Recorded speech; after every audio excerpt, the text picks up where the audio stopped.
meu nome é Valber, sou médico psiquiatra e psicoterapeuta, que é uma área de atuação, né? Dentro da psiquiatria, a gente tem várias áreas de atuação. E a psicoterapia é uma das áreas. Tem medicina do sono, tem psiquiatria infantil, tem psiquiatria do idoso, tudo mais. A minha é psicoterapia, apesar de a parte de atuação, vamos dizer assim, também forte minha é de ensinar colegas médicos a prescreverem corretamente na parte de farmacologia. Essa é um trabalho que eu faço também, geralmente como speaker, que a gente fala, né, de laboratório. Então, esse é um outro aspecto. E hoje eu dou aula mais em pós-graduação e para colega médico. Então, estava até comentando com amigos ali que a oportunidade de falar para o público que não é médico é pequena, e eu gostaria que fosse mais, porque muitas vezes a gente não pode. As palestras, quando é sobre medicação, a gente não pode falar para outro público que não um público médico. Tá? Então, para mim, é uma oportunidade e eu gosto muito de usar esses espaços. Vamos lá. Eu pensei numa forma de começar essa aula e trazer para vocês algumas referências que possam fazer com que vocês se lembrem da gravidade do que a gente está falando. E aí eu pensei em algumas outras aulas que eu já tinha dado e resgatei algumas imagens, e dessas imagens eu resgatei algumas imagens de dependência química mesmo. No Brasil, não se usa muito medicamento injetável como forma de ser dependente, não é uma estratégia muito que o brasileiro utiliza, ainda que tenha em ambiente hospitalar. Talvez pelo brasileiro não tenha tanta facilidade de manusear agulhas, por exemplo. Mas, por exemplo, fora do Brasil é muito comum, né, o uso de medicamentos para dor injetáveis, e essa dependência de opiáceos, de remédio para dor, é um problema de saúde pública nos Estados Unidos. Daí o medo que a gente tem de que isso chegue aqui, né? E daí o cuidado que se tem com o medicamento de dor de maneira geral. Mas é uma imagem que impacta muito, porque o uso desses medicamentos para dor, e em especial derivados de ópio, acaba causando uma dependência severa, né? E que o indivíduo fica depois entorpecido e vulnerável, né? Então, eu quis trazer a imagem porque é uma imagem forte, porque é uma imagem que diz mais ou menos como a gente fica, só que não parece que a gente fica. Então, essa era uma ideia. Outra imagem é, por exemplo, em relação a isso que a gente às vezes não fica vendo. Então, a gente, a dependência química vai acontecer quando a pessoa sair de casa e vai usar fora de casa. É verdade.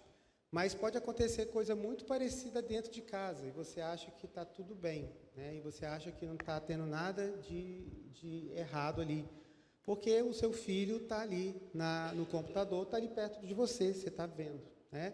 Então, não tem o entorpecimento do opiáceo, do injetável, não tem a visão de sair de casa e ficar sumido 2, 3 dias, como é o caso de crack, por exemplo, no Brasil, que é o padrão.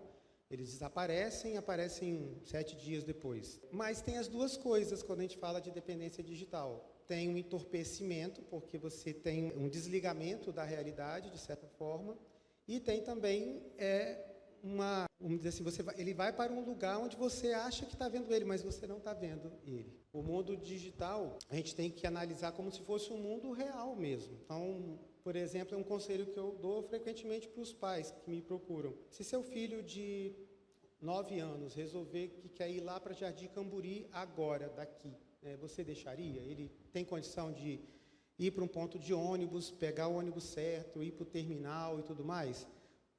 Provavelmente não, né? Então, ele não consegue. Por que ele não pode? Porque ele não tem a malícia certa, ele não sabe fazer primeiro, não sabe lidar com os perigos que pode lidar. E é mais ou menos assim com a internet. Ou seja, a internet é um mundo, vai ter lugares legais, vai ter lugares ótimos, como esse aqui, onde ele vai poder aprender, onde ele vai ser bem acolhido, mas vai ter lugares perigosos. Então, é um lugar onde ele tem que estar como? Como é que ele vai para Jardim Camburi, seu filho? Ele vai com você, ele vai acompanhado. E ele precisa ir acompanhado, porque ele tem que aprender a ir para Jardim Camburi. Também não adianta falar assim, você não vai mais para Jardim Camburi, porque ele precisa ir para Jardim Camburi. Ou seja, ele precisa usar a internet, ele precisa usar o computador e o celular. Só que ele tem que aprender a usar com você. Igual você vai ensinar ele a, por exemplo, ir para Jardim Camburi, de ônibus, de Uber, de táxi, o que seja. Então, ele precisa de você para aprender. Ou seja, a gente precisa mudar a forma de estar, né, com os filhos também, no que as coisas vão mudando. Bom? Então, nem toda dependência química, né, o que não quer dizer que ela é leve. Tem dependências físicas que são bem severas, né, assim, físicas que não são químicas, né, que são, você depende, você tem aquele hábito enraizado. Então, por exemplo, dependência de jogo, né, vocês estão vendo hoje o crescimento veloz que o jogo online está tendo, né? Então, é muito severa. A nossa geração, como um todo, várias, né, não acompanhou o poder que o jogo de aposta tem, porque ficou proibido muito tempo. E, infelizmente, está voltando. E o potencial de dano é muito grande, né? Então, não é químico, mas é muito danoso, porque libera muita dopamina e causa muita dependência. Então, um paciente que eu acompanho, por exemplo, ele que já teve problema com cocaína por muito tempo, ele fala que quando roda a roletinha, para ele é mais que como se ele estivesse usando cocaína, de tanto dopamina, de prazer que ele experimenta naquela hora, né? Então, é um risco desnecessário, vamos dizer assim. E como há uma logística, né, um algoritmo muito inteligente, ele meio que fornece para o indivíduo que começou, né, dinheiro para ele ficar lá brincando. E no que ele fica brincando, o que ele faz? Ele cria o hábito. Essa é a questão, criar o hábito, né? Então, se a gente pegar um outro hábito, por exemplo, o hábito que a gente de usar o celular simplesmente, e esse hábito estiver te incomodando, o que você tem que fazer? Você tem que usar menos o celular, porque você não tem como não usar o celular. E só de você usar menos, você vai ter menos hábito, menos dopamina, e você vai pedir menos para usar menos vezes o celular. Nunca dá muito certo, simplesmente não vou usar o celular. Sempre dá certo, coloca outra coisa no lugar do celular, né? Então, a dependência química, quando a gente trabalha com ela ajuda você a entender outras compulsões, como, por exemplo, alimentar. É mais ou menos a mesma coisa, ou seja, você não vai bater de frente para, eu não vou comer. Não funciona. Você vai comer, mas vai comer outra coisa. Então, você bater de frente não funciona. Coloca outro hábito. Geralmente é o que funciona melhor que sumir com aquele hábito que você está ali colocando. Essa frase não é do Kant, mas ela é adaptada, né, assim, da filosofia dele de maneira geral, que eu gosto muito da ideia de que a gente é livre mesmo quando a gente faz o que a gente não quer, né? O que a maioria de vocês queriam, e talvez eu também, era ficar dormindo hoje de manhã nessa chuva, certo? Então, isso é o que a gente quer, natural, né? Mas eu sou livre quando eu faço não o que eu quero, mas o que eu devo fazer, aquilo. Eu não sou escravo dos meus desejos, né? Isso aí sim eu sou realmente livre. E essa ideia dessa frase aí, que é atribuída a ele, mas é na verdade um resumo do que é a filosofia dele. Eu gosto de conversar sobre ela com o adolescente, porque é muito legal quando você pede para ele só dar a frase e falar assim: o que você acha disso? Primeiro ele para pensar, eu acho que aí faz tipo, já sacode e começa para discutir um pouco sobre o que é realmente ser livre, né? O que é realmente fazer o que quer. Eu sou livre porque eu posso comer doce que eu quiser, eu posso jogar, isso é ser livre, né? Então, a gente tem que questionar essa liberdade. E a dependência de mídias digitais e de computador e celular entra nessa pegada aí também. Não é química, mas é grave tão quanto. Vamos lá. A questão é, a gente tem uma onda de doenças mentais se aproximando, né? A gente vê que está aumentando e está aumentando muito. A pandemia trouxe uma atenção sobre o tema, mas ele já vinha aumentando. Então, a expectativa era que a gente estivesse no patamar que a gente estava hoje em 2030. Então, a pandemia acabou antecipando, mas ela não é a única responsável. As coisas já vinham piorando, e piorando exatamente pelo surgimento mesmo de internet, basicamente, em 94, foi que a coisa foi mudando. Então, não é bem repentino. Vamos lá. Então, a ideia é que a gente tem, aí eu vou precisar da ajuda de vocês, eu acho que eu não vou conseguir mostrar aqui. Agora funcionou. A gente tem, em diferentes pontos aqui desse livro que ele coloca, aumento, aqui está aumento em depressão grave em adolescentes, ansiedade, aqui automutilação e suicídio, ao longo aqui de 2004 até 2020. Não dá para ver bem os números, mas é basicamente aí 14, 20 anos. E todos os gráficos vocês estão vendo que está aumentando. Ou seja, a gente tem um aumento nas taxas de ansiedade, depressão e tudo que isso traz junto, ao longo desses anos de 2000, registrada aí de 2004 a 2020. Então, temos sim um aumento de quadro de saúde mental, então existe um sofrimento mental que está aumentando ao longo desse período, né? A gente pode medir isso de diferentes formas. E esse sofrimento mental vai acometer principalmente aqueles que são mais vulneráveis. Quem? Aqueles que ainda não tiveram seus cérebros amadurecidos. E que idade que o cérebro amadurece? A maioria das vezes o cérebro vai amadurecer perto aí dos 25 anos. O direito coloca que o nosso cérebro está adulto com 18, mas, na verdade, isso é uma arbitrariedade legal. É porque é uma convenção, vamos dizer assim. Mas, biologicamente, qualquer coisa psicoativa até os 25 anos muda a forma do setup do cérebro fechar. Quando ele fecha aos 25, ele passa a régua e fala assim, o que é aqui, o que é aqui, então eu vou contar com isso para o meu setup o resto da vida. Exemplo, se uma pessoa começou a beber com 12 anos, ela vai contar com aquele efeito sedativo, vamos dizer assim, do álcool, e quando lá para os 24, 25 anos fechar o amadurecimento do cérebro dele, ele vai sempre querer algo que faça o que o álcool faz ou algo semelhante ali para manter o sistema, a contabilidade entre o que é estimulante e o que é sedativo para ele. Então, esse setup é 25. Então, é o que eu falo sempre quando comento com os alunos. Até essa idade, qualquer coisa muito regular que seja capaz de causar dependência, tem mais chance de ficar dependente o resto da vida, né? Quanto mais longe ou mais distante, né, da adolescência ou indo para a idade adulta, a gente conseguir evitar certas coisas, menor a chance daquilo virar realmente um problema. Então, experimentar, por exemplo, algumas coisas, pode ser arriscado antes dessa idade, né? Vai ser muito mais seguro mais adiante. Às vezes a pessoa nem vai querer experimentar. Agora eu posso, mas não quero. Não quer mesmo, né? Então, esse setup, ele fecha mais ou menos com essa idade. Então, essa idade é crítica. Então, todo mundo que experimentar qualquer coisa psicoativa, 20% pode ficar dependente. Não dá para saber quem está nos 20% de cada coisa. Então, eu posso já ter experimentado álcool. Não estou nos 20%. Mas, por exemplo, café. Eu experimentei e quando eu fico sem café, o que acontece? Eu tenho dor de cabeça, fico um pouco devagar, né? Então, eu posso dizer que eu tenho alguns sintomas de abstinência? Posso. Então, talvez eu tenha dependência de café? Talvez eu tenha dependência de café. Então, quando eu falo qualquer coisa, é qualquer coisa mesmo, que é psicoativa, é capaz de fazer isso. Só que a gente não tem como saber se eu sou do café, se eu sou do cigarro, ou se eu sou o do álcool, por exemplo, né? Então, por exemplo, do cigarro não tem como saber, quando experimentei. Então, tem coisas que a gente não consegue, e aí é o que eu falo, melhor não arriscar. Então, às vezes, não experimentar pode parecer estranho, mas pode ser mais seguro, né? Porque você pode acabar encontrando algo que você esteja vulnerável. A gente tem uma vulnerabilidade. Todo mundo tem alguma. E se você procurar, você acha, vamos dizer assim. Mas tem outras formas de melhorar como pessoa que não apenas procurando alguma vulnerabilidade nesse sentido.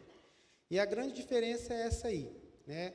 Ou seja, ao longo desses anos, a gente foi mudando o tipo de infância, que era baseada no brincar, para uma infância que era baseada no celular. Então, o adolescer de hoje não é o mesmo da nossa geração. O adolescer hoje tem o celular. E é difícil ficar sem ele, às vezes por razões práticas. Por exemplo, se durante a pandemia o avô, a avó, a tia não sabia mexer no celular, a criança acabava tendo que mexer. Então, muitas crianças foram antecipadas para o uso do celular na pandemia. Algumas crianças vão precisar ter acesso porque na escola vai usar algum tipo de recurso, né? Então, o uso, né, a convivência com o celular começa a dar lugar para a convivência do brincar. E essa convivência no celular, ela pode ser boa e pode ser ruim. Cabe a gente ensinar a fazer um bom uso, né? Então, você pode fazer bom uso ou mau uso desse recurso. É inevitável que faça uso. Então, hoje em dia, a gente usa muito esse recurso. Talvez nossos netos, bisnetos, vão achar graça da gente ficar olhando o celular assim, né? Como a gente acha graça de um cassete, um LP ou coisas assim.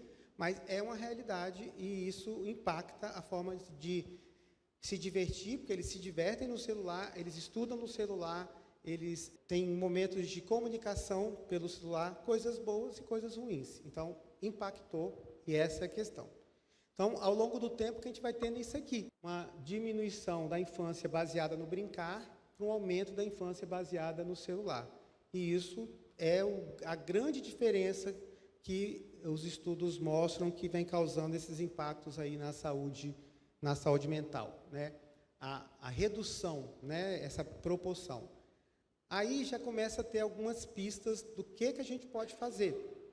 Então, a primeira coisa eu já comentei sobre a gente estar presente quando o filho está navegando. De certa forma, precisa ter um momento que ele e você estejam juntos ou que vocês estejam próximos para ele poder ver o que você está fazendo e você ver o que ele está fazendo. Tá? Às vezes até pedindo, aguentando, às vezes um áudio que está ali para você supervisionar o áudio mesmo, né? E às vezes até interferir criticamente, nossa, que troço ruim, eu vou trocar, isso mesmo, né?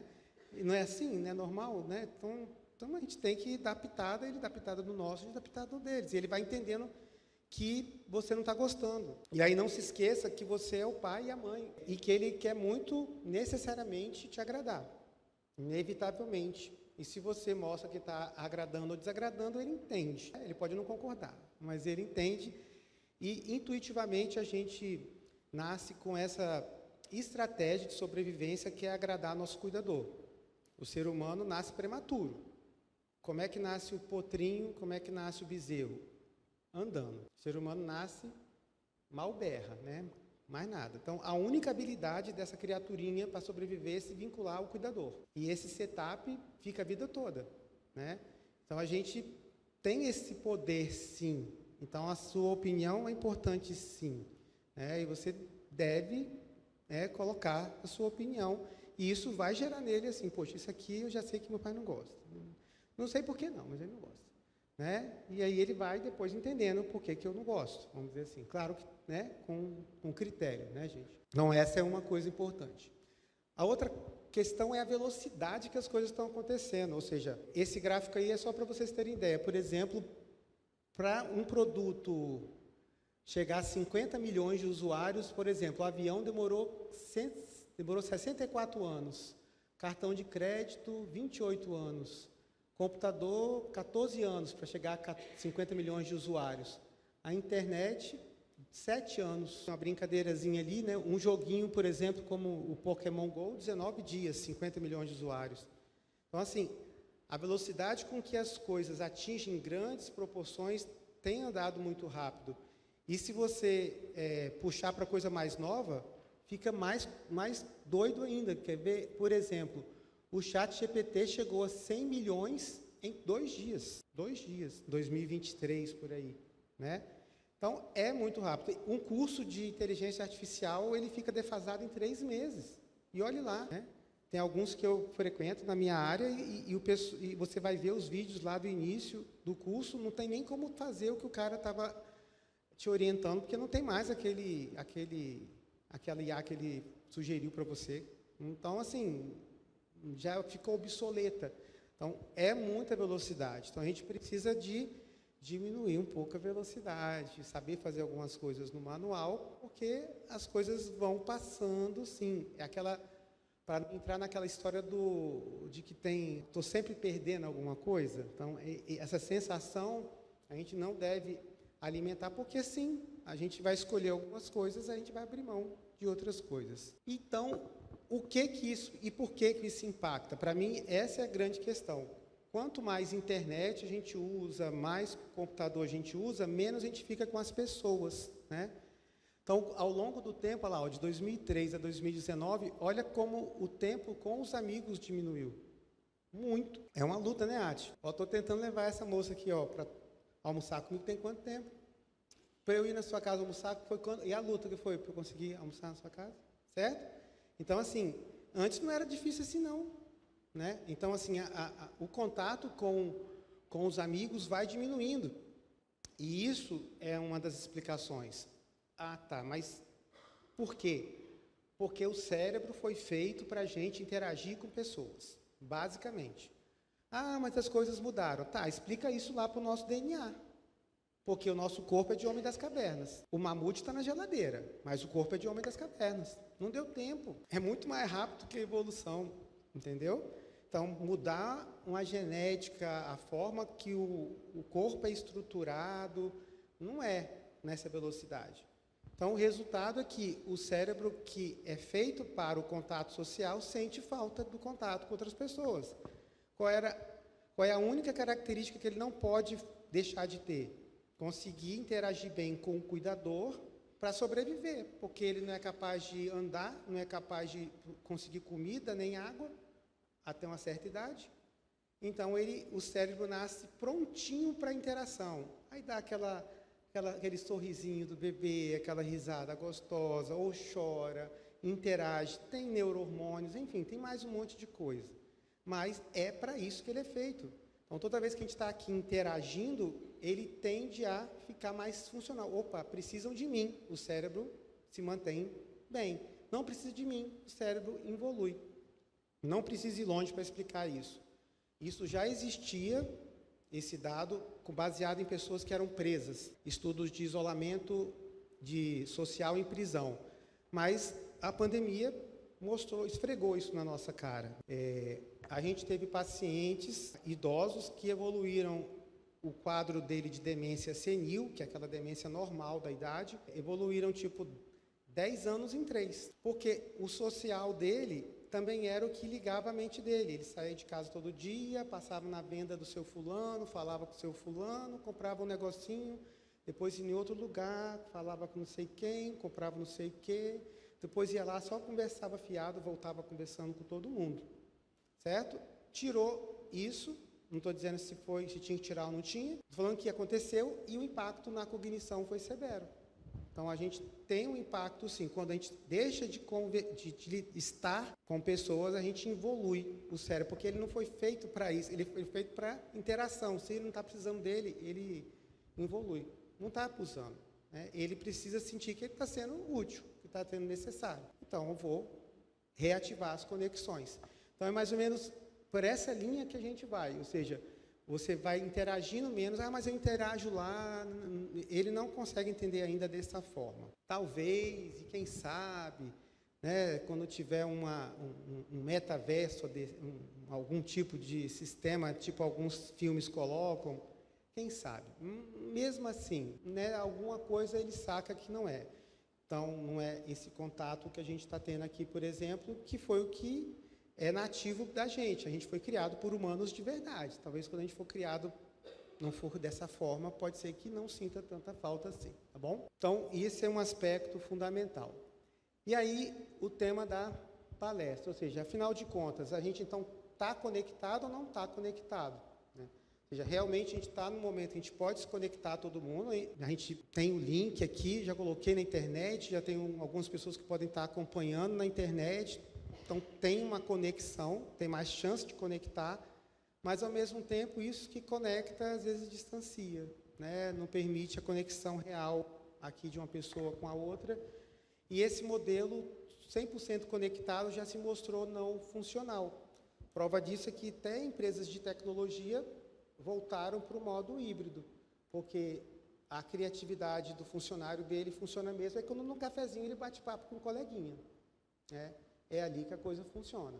É a interação do nossos brain nets natural, vamos dizer assim, né, nossa conexão natural dos cérebros que faz com que a coisa funcione. Né? Então, eles mesmos tiveram que regredir para modelos híbridos, que eu acho que vai ser uma tendência.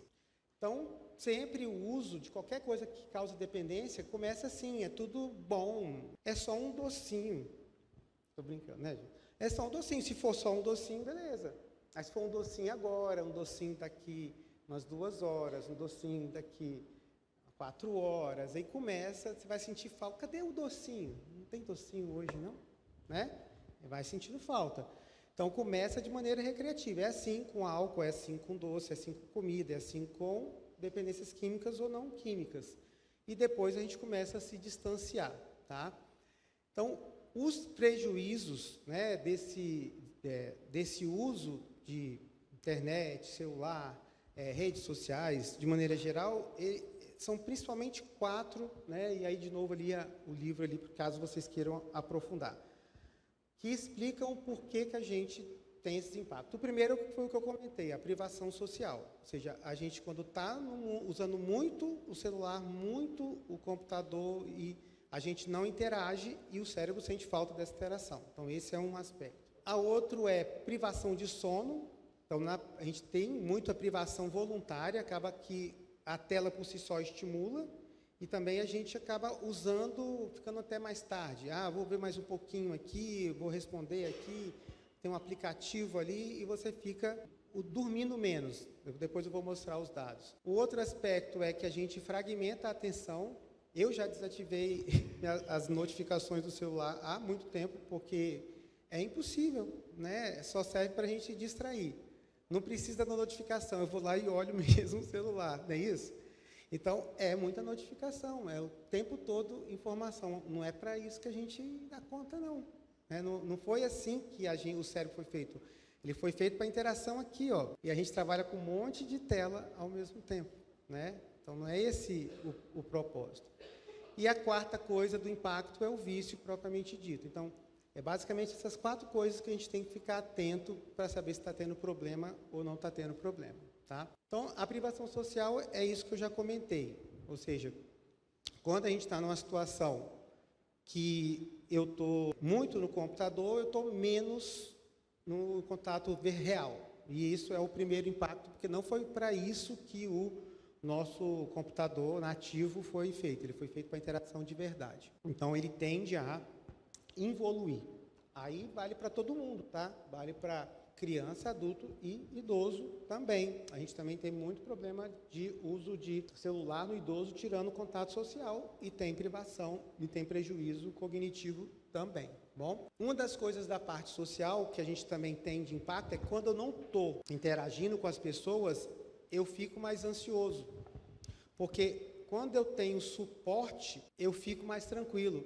Eu estava aqui, meu breguete deu pau, eu olhei para o meu amiguinho ali e ele falou assim, eu entendi assim, vou dar um jeito. Aí eu falei, tá bom, certo? Então, quando a gente tem suporte social, você tem uma relação de estresse, que geralmente é quanto que eu tenho de coisa para fazer e o quanto que eu sou capaz de fazer, demanda e controle. Assim, a Ati falou assim, você tem que falar em 3 horas e em 30 minutos. Demanda e o que eu sou capaz de fazer. Tá, mas com que suporte? Aqui todo mundo tranquilo, já deu comida para o pessoal, todo mundo tranquilo, ligou o ar-condicionado, certo? Então, assim, aí começa a ter um suporte, alivia a sensação de estresse. Então, sem contato social, você perde o suporte social, que é um fator que atenua essa situação. Então, se a situação estiver difícil, mas o seu amigo fala assim, não, a gente vai junto, é mais fácil. Sozinho é mais difícil. E não tem isso na rede. Pelo contrário, o que a gente vê na rede social? As pessoas ficam mais amistosas ou mais ariscas? Pega uma reunião na mesma equipe, online, e bota olho no olho. Aquele cara corajoso, que senta na mesa com ele, vira um gatinho. Então, essa interação, quando é em pessoas, né, ao vivo, você tem o suporte dos outros, você se sente apoiado, e o outro que quer ser agressivo não consegue ser.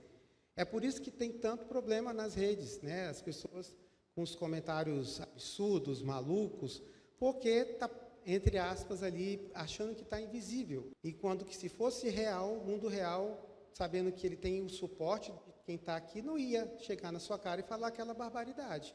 Como é que eu vou falar aquilo se tem fulano, ciclano e beltrano aqui junto com ele? Não vai. Isso até na psiquiatria funciona. Quando você vai fazer a abordagem de um paciente em surto e você precisa conter, você nunca faz a contenção sozinho. Você só faz a contenção com 5 pessoas para 1. E aí você não precisa nem fazer contenção.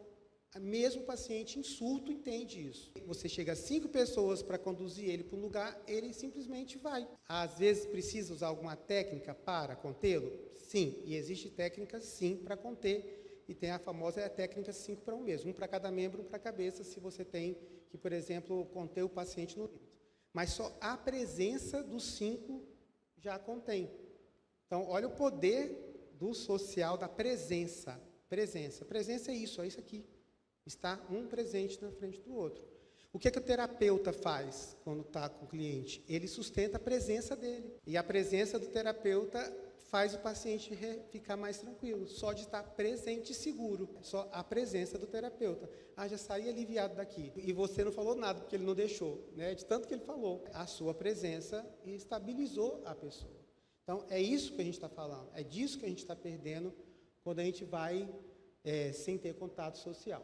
Tá? Na privação do sono, a gente já entra outros aspectos. O sono, ele é tanto causa como consequência, e tem estudo que diz uma coisa, tem estudo que diz outra, tanto de depressão quanto ansiedade. Geralmente, antes de um episódio depressivo ou antes do episódio de ansiedade, o sono altera primeiro.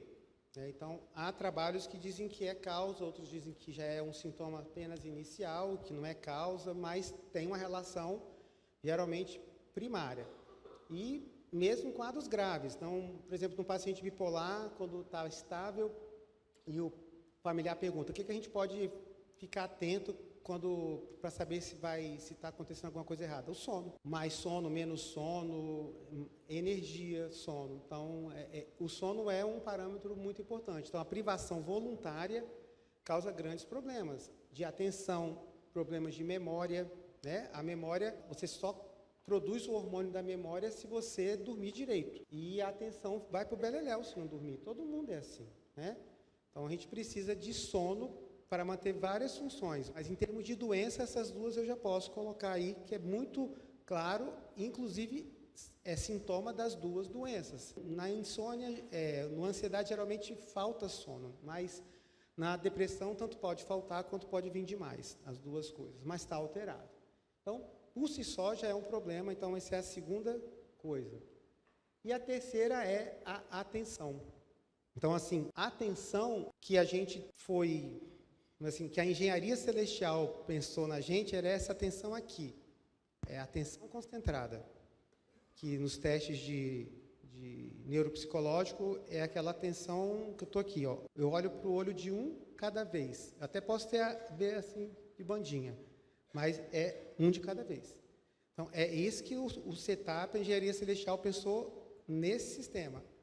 Uma tela. E aí a gente está inventando um monte de tela. Assim, vai dar certo? Pode, mas vai ter preço. Né? A gente vai ficar mais cansado, mais exausto, mais irritado. Que é como se tivesse, imagina que todos vocês viessem me pedir uma informação ao mesmo tempo. Como é que eu ia ficar?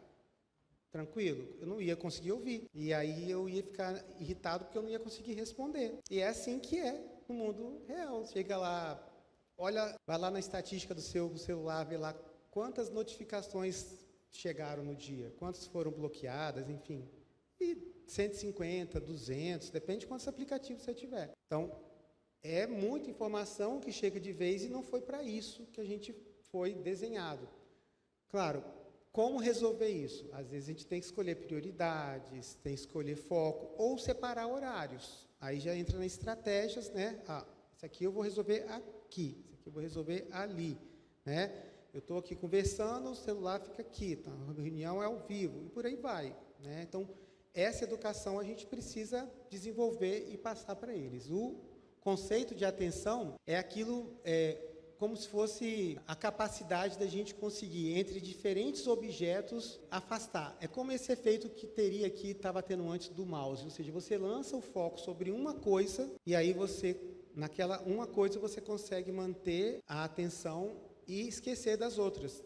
Então, por um segundo, se eu estou falando com vocês, eu esqueço o barulho do ar-condicionado, eu esqueço, talvez, que eu possa estar, se eu estivesse aqui com um calo no pé, se eu estivesse com o pé quebrado, já dei aula de pé quebrado, não lembrava, na hora da aula esqueci, deixa o pé quebrado para lá, tirei a bota. Né? Você está com foco em outro lugar. Então, quando você está com essa atenção em um ponto, isso é manter a atenção, você consegue filtrar os outros estímulos. Por exemplo, o ouvido nunca desliga. Já parou para pensar? A gente dorme, o ouvido está lá, ó, recebendo informação. A gente até fecha o olho, mas o ouvido a gente não consegue desligar. Depois eu vou falar de atenção lá no finalzinho, só para explicar como que ela pode ser importante para a gente resolver esse problema. Mas ela é a outra questão que fica prejudicada com o uso de celular. Então, a gente falou um pouquinho de privação, das 4 prejuízos: a privação do sono, a atenção e o vício, que é a última consequência que eu queria comentar com vocês. Essas outras, por si só, já são um problema. Só que se chegar no ponto do vício, a gente vai ter um problema mais sério, porque na hora que você resolver falar assim, não, você está dormindo pouco, ou você não está conseguindo estudar, ou você não está interagindo com seus colegas, o que vai acontecer? A criança ou adolescente já vai abrir o bocão para chorar. Pronto. Na verdade, ele abre o bocão para chorar quando ele sabe que vai ter que parar de usar o celular antes mesmo de você falar, né? Se ele sabe que se ele tirar uma nota ruim, ou se ele não cumprir alguma coisa combinada, o combinado é ficar sem o celular, ele já chega chorando. Ou seja, ele já está sentindo um sintoma de abstinência por natureza, porque já sabe que vai ficar sem. Tá? Então, isso aí já entra nesse aspecto do vício, que é esse outro aspecto aqui. Bem, e o vício é natural que ele aconteça, não tem jeito. O nosso sistema de recompensa, eu acho que ano passado, eu acho que eu coloquei isso para falar de outro assunto, ele foi desenhado pela engenharia celestial para funcionar com o que está do lado da esquerda. Ou seja, ele é um sistema que foi concebido para que o ser humano procurasse comida e procurasse sexo. Para quê? Para manter a espécie viva. Esse é o objetivo do sistema de recompensa. Se você fizer essas coisas, você vai querer fazer de novo e eu vou te dar um presente. E você vai ficar bem quando fizer. Então, se você já experimentou comer alguma coisa gripado, ou sem sentir o sabor, ou uma comida que não tem nenhum tempero, não é agradável. Então, a sensação de ser agradável a comida faz você querer a comida novamente. Então, é esse que é o sistema de recompensa. Você usa uma coisa que lhe é agradável, você quer usar de novo. Só que o sistema, infelizmente, não é perfeito. Ou então, a gente tem alguma coisa para aprender nessa imperfeição dele, vamos colocar assim. E ele também é ativado por substâncias psicoativas, né? Ali, álcool, maconha, cigarro, e pelo uso de eletrônicos, principalmente os das redes sociais, porque quando você usa, você tem uma recompensa. Já parou para pensar? Que é isso que tem lá? Você vai lá, publica uma coisa, o que você espera? Que alguém vai curtir. E se alguém curtir, o que você vai sentir? Ah, o outro está satisfeito com o que eu estou fazendo. Aí volta lá, quando você não conseguir andar. Se ele está satisfeito comigo, ele vai me manter vivo, sobrevivo. Então, assim, é quase uma maldade que eles inventaram esse negócio que, pela rede social, você tem uma curtida que reforça um sentimento de apego, vamos dizer assim, no linguajar da psicologia, que a gente não percebe que a gente está ali precisando daquele reforço. Para uma sensação que a gente tinha de que precisava. A gente não precisa mais. Mas só que o setup foi feito.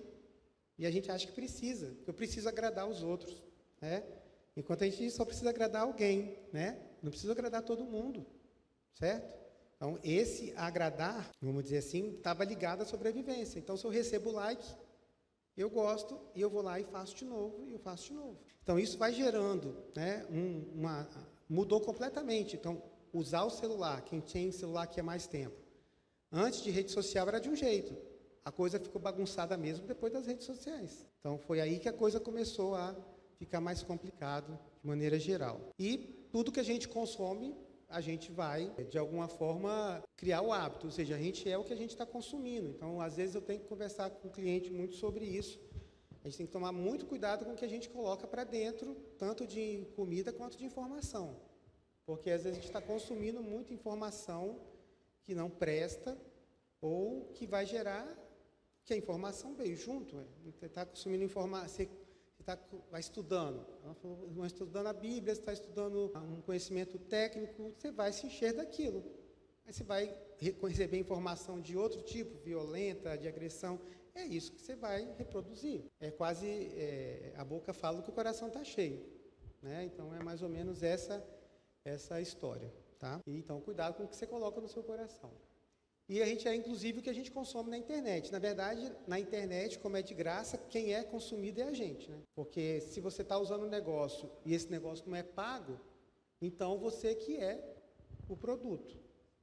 Porque se você pagou, ok, mas se você não pagou, é você que está sendo usado, né? Os próprios sistemas de inteligência artificial, a parte gratuita é para aprender com a gente, não é para... Entrega muito pouquinho perto do que eles recebem, vamos dizer assim, de informação da gente.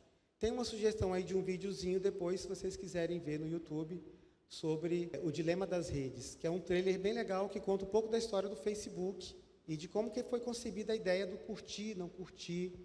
Eu não sei se vocês já estiveram nesse dilema, de alguém comentar que um parente faleceu. E aí você vê que é naquele dilema, tá, e agora eu faço o quê aqui nesse post? Eu vou curtir que o parente da pessoa morreu?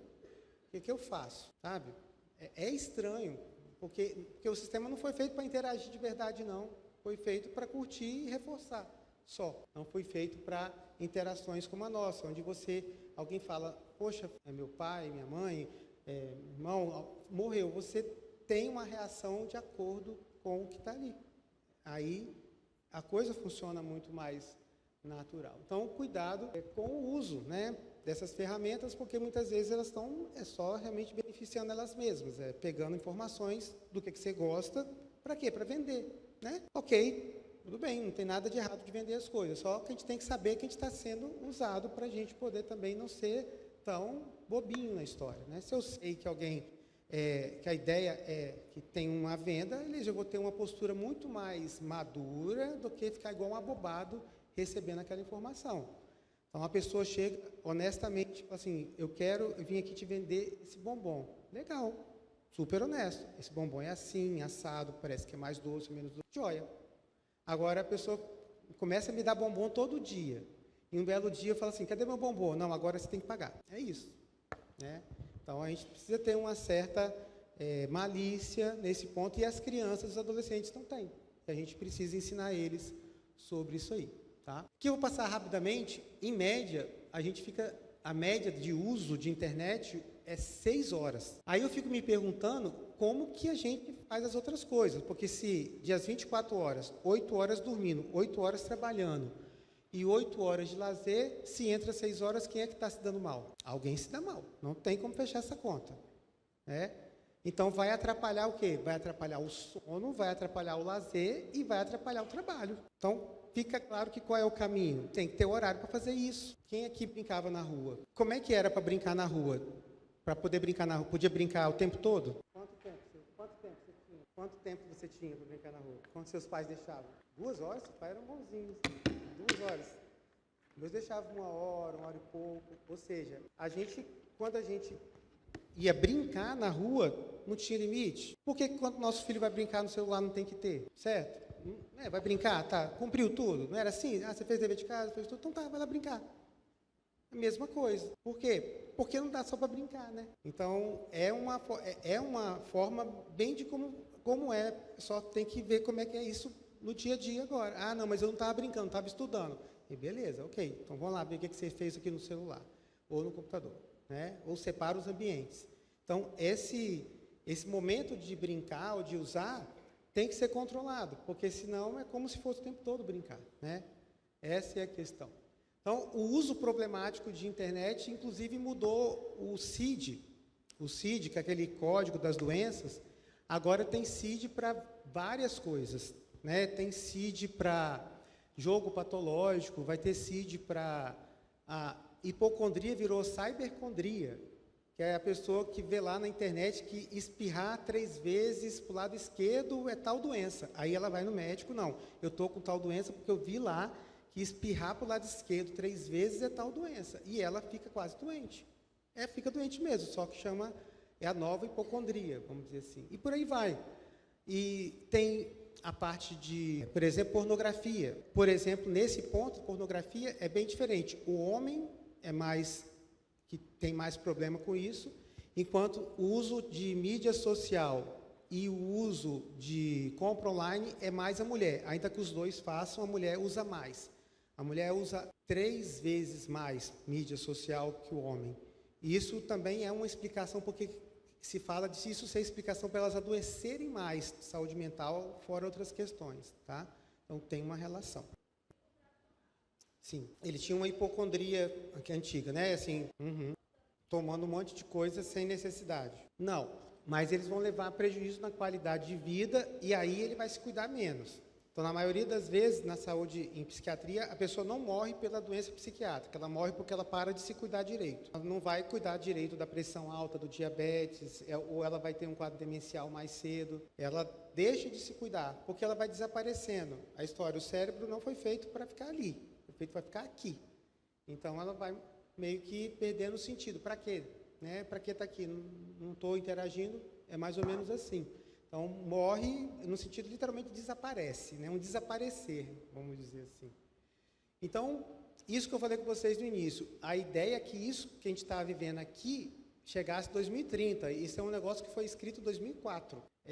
Só que aí, com a pandemia, a gente antecipou isso por conta da curva ter inclinado um pouco mais, tá? Eu não vou entrar nisso aqui. E as meninas, é o que eu falei, se fala que as meninas adoecem mais porque elas usam mais redes sociais, a maioria dos super usuários de redes são as meninas do que os meninos, e as meninas têm menos encontros com as amigas que os meninos proporcionalmente. É como se os dois deixaram de se encontrar, mas as meninas deixaram mais de se encontrar que os meninos, vamos dizer assim.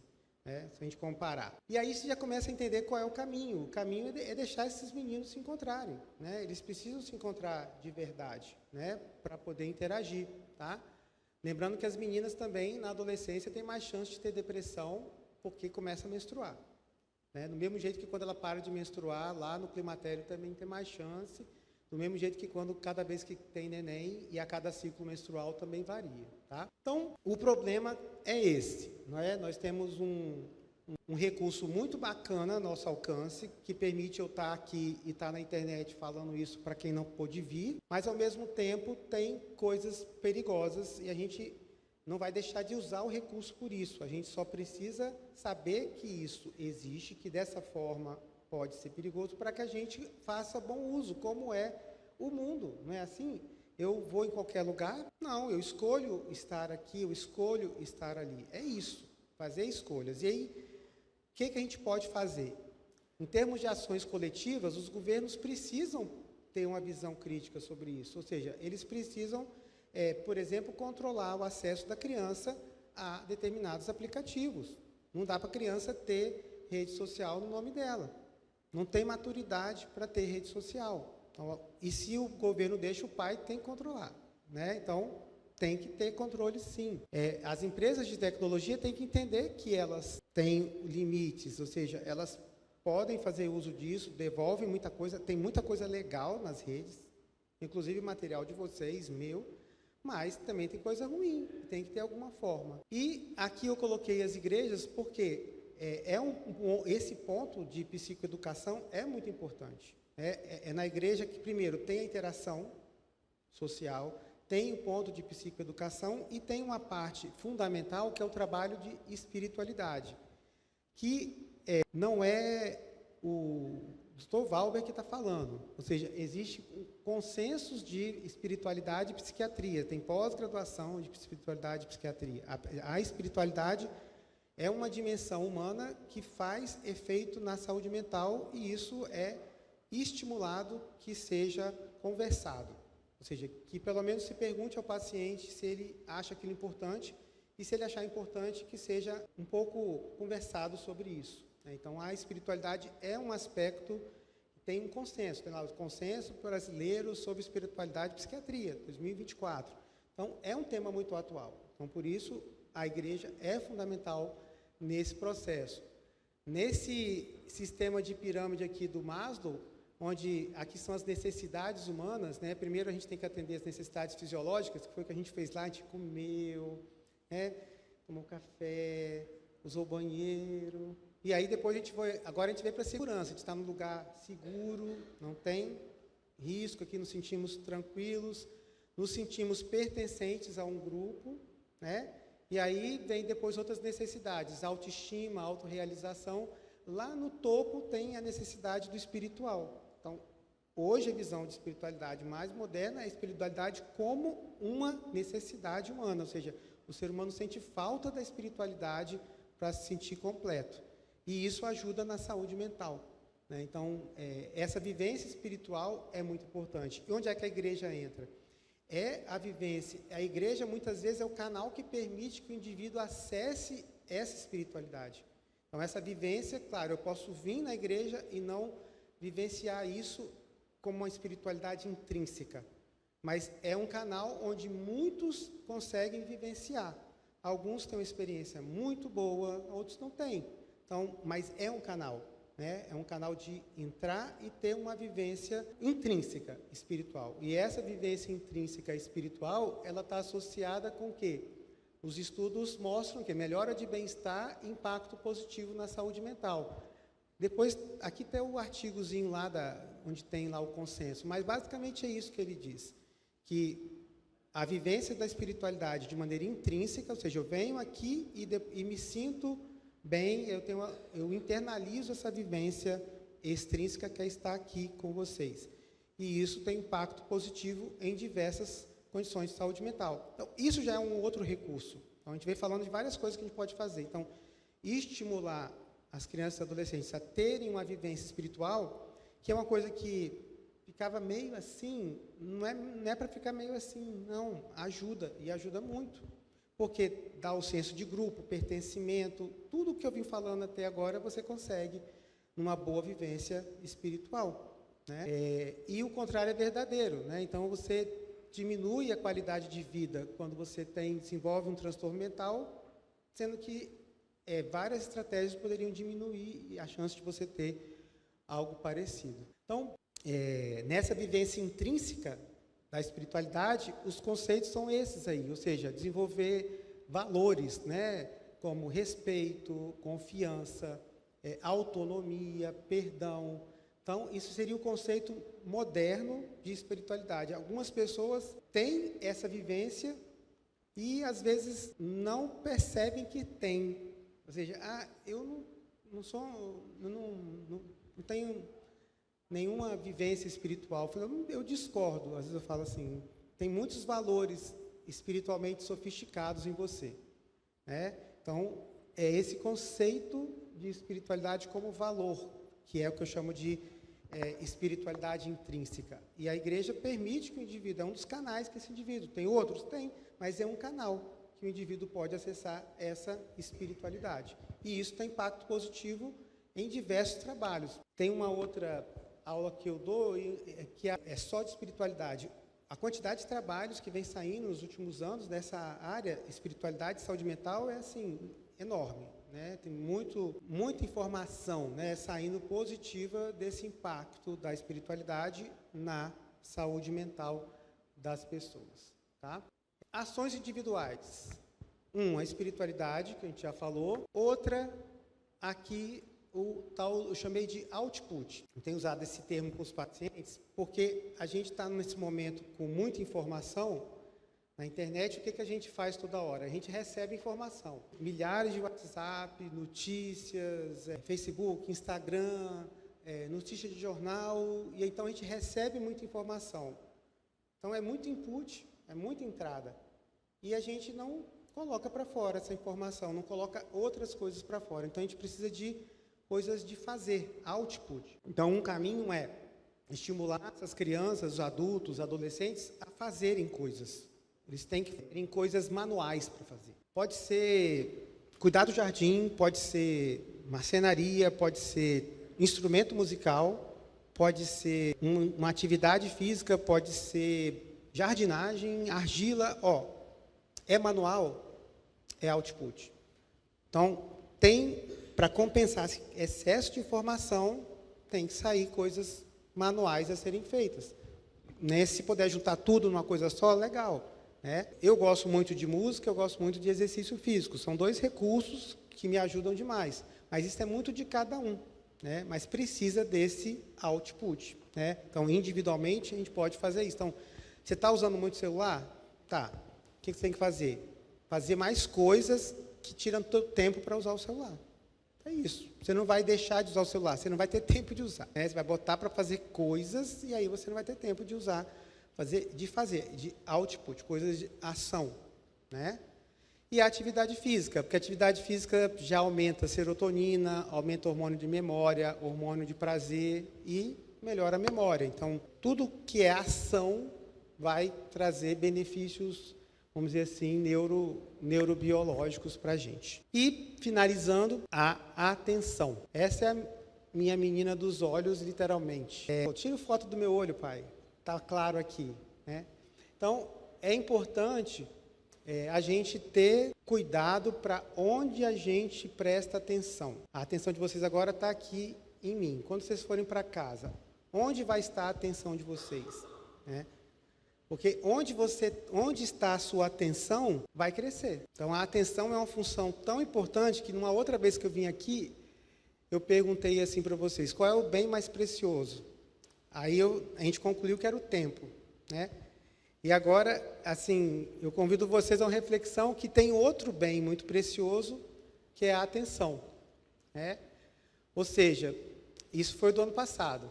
Por exemplo, quando você quer aprender alguma coisa, você presta atenção naquela coisa. Você vai observar como é que é tocar um instrumento. Então, você vai aprender aquela informação com a sua atenção. Quando você dá atenção para uma planta, ela floresce. Se você tem lá um jardim, você cuida desse jardim todo dia, dá atenção para esse jardim, o que acontece?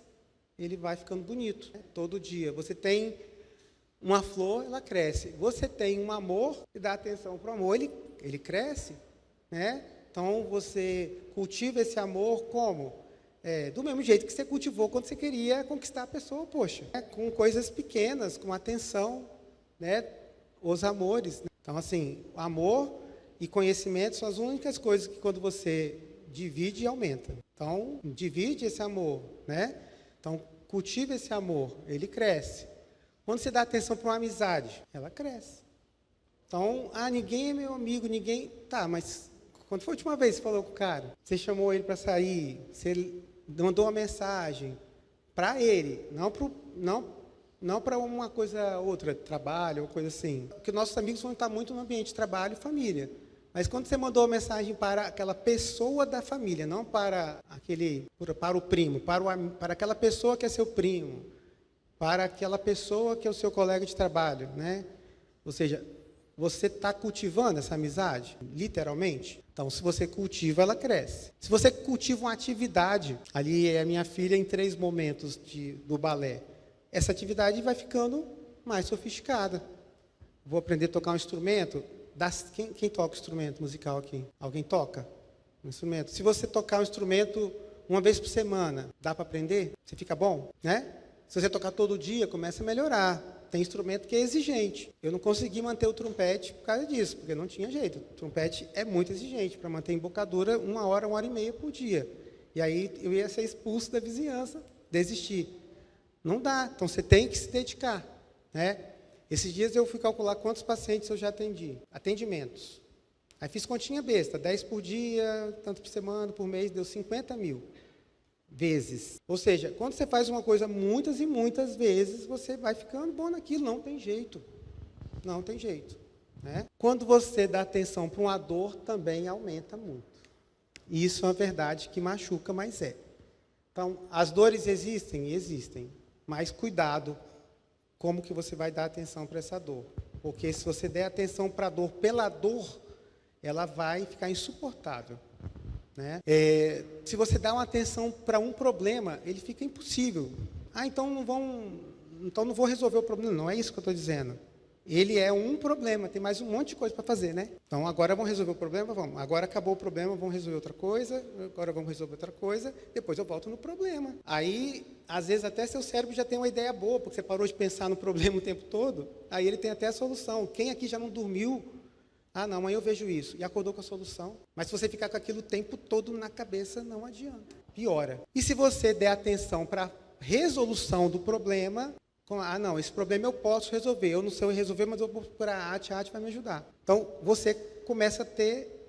eu vou procurar um psicólogo para me ajudar. Eu não sei resolver, não. Eu vou procurar um médico para me ajudar. Então, você começa a ter uma luz que vai destravar a solução. Porque você deu atenção.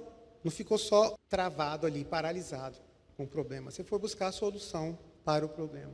Tá? Assim também é em relação às crianças, aos nossos filhos, adolescentes. A gente não tem jeito. Se você, eu digo isso, eu acho que de antes de eu virar psiquiatra, se você não der atenção para o seu filho, para o seu adolescente, hoje você vai dar mais na frente.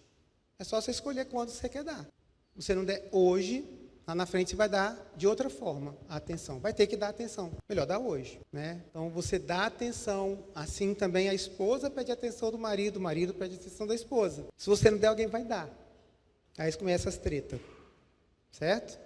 Então, é melhor você dar. Ah, mas a gente não se entende. Ok, vamos tentar achar o problema. Quando a gente dá atenção para o outro, a gente briga. Ok, então vamos procurar resolver o problema que tem aí.